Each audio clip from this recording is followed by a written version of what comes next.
नमस्कार मित्रों, महाभारत केवल एक महायुद्ध नहीं है जिसमें करोड़ों लोगों की जान कुरुक्षेत्र के मैदान में गई थी, बल्कि यह एक रहस्यों का भंडार है। महाभारत में साफ साफ बताया गया है कि मृत्यु जीवन का अंत नहीं है। जो मरा है वह फिर से वापस आएगा और किसी न किसी रूप में अपने पूर्व जन्म के अधूरे कार्यों को पूरा करेगा। महाभारत में इस बात के कई उदाहरण मिलते हैं, जिससे पता चलता है कि महाभारत के महायोद्धाओं को पहले भी जन्म हो चुका था।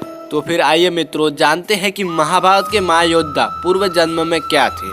तो वैसे मित्रों यह सब जानने के लिए आप हमारे इस वीडियो के साथ में बने रहे अंत तक। और उससे पहले अगर आपने हमारे कर्मयोगी चैनल को सब्सक्राइब नहीं किया तो कृपया हमारे इस कर्मयोगी चैनल को सब्सक्राइब जरूर कर दें। तो फिर चलिए मित्रों आगे बढ़ते हैं। तो पहले नंबर पे आते हैं अर्जुन और श्री कृष्ण। श्री कृष्ण ने गीता में अर्जुन से कहा है कि तुम पूर्व जन्म में नर थे और मैं नारायण था। नर और नारायण ने दंबोदर नामक असुर का वध करने के लिए जन्म लिया था। अगले नंबर पे आते हैं पितामह भीष्म।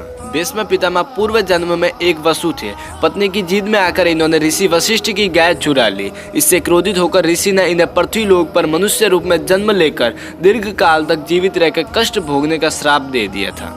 पूर्व जन्म के श्राप के कारण भीष्म पितामह दीर्घ जीवन जीने के लिए मजबूर थे। और अगले नंबर पे आते हैं धृतराष्ट्र। धृतराष्ट्र पूर्व जन्म में एक दुष्ट राजा थे। एक बार एक झील किनारे राजा हंस को देख रहा था। उनके मन में हंस की आंख पाने की इच्छा जग उठी। उन्होंने अपने सैनिकों को आदेश दिया कि हंस की आंख निकाल लो और उसके बच्चों को मार दो। इस क्रूरता के कारण धृतराष्ट्र अंधे हुए और उनके 100 पुत्र युद्ध में मारे गए। और मित्रों अगले नंबर पे है विदुर। विदुर पूर्व जन्म में यमराज के रूप में थे। मंडूक मुनि के श्राप के कारण इनका जन्म शूद्र परिवार में हुआ था। मुनि ने इन्हें इसलिए श्राप दिया था क्योंकि इन्होंने धोखे से बेकसूर लोगों को मार दिया था। विदुर धृतराष्ट्र और पांडु के सौतेले भाई थे। और मित्रों अगले नंबर पे आते हैं महारथी कर्ण। कर्णी पूर्व जन्म में दंबोदर नामक असुर था। कर्ण का वध करने के लिए ही कृष्ण और अर्जुन को वापस पुनर्जन्म लेना पड़ा था।